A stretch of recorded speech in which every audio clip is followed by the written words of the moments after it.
Hello friends, கல்யாண சாப்பாடு, விருந்து சாப்பாடு, ஹோட்டல் சாப்பாடு எல்லாம் சாப்பிட்டுக்கிட்டு அடுத்து வந்து வீட்டுக்கு வந்தோடனே நமக்கு பிடிச்சது ஒரு தோசையோ இட்லியோ செஞ்சு அது கூட அழகாக ஒரு வெங்காய சட்னி, ஒரு தேங்காய் சட்னி, கூடவே கொஞ்சம் பொடி வச்சு சாப்பிட்டா அதில் இருக்கிற சுகமே தனி தான்.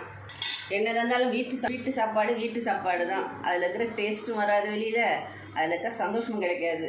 அதே மாதிரி தான் நாங்கள் ஒரு வாரம் ஊரெல்லாம் சுற்றிட்டு வந்துட்டு பிடிச்சமான தோசை, வெந்தய தோசை, வெயிலில் வந்தோமா அதனால் முறுமுறுன்னு வெந்தய தோசை செஞ்சு வெங்காய சட்னி தேங்காய் சட்னி வச்சுருக்குட்டு அப்படியே ஒரு சாப்பாடு. நம்ம நித்திய எல்லாம் சாப்பிட்டுட்டு ரெஸ்ட் எடுத்துகிட்ருக்கா. செம்ம. இந்த அரிசி வெந்தயம் உளுந்து எல்லாத்தையும் ஒன்றா போட்டு அரைச்சிட்டா இங்கே பார்த்தீங்கன்னா ஃப்ளஃபியாக சூப்பராக வந்து பாருங்க.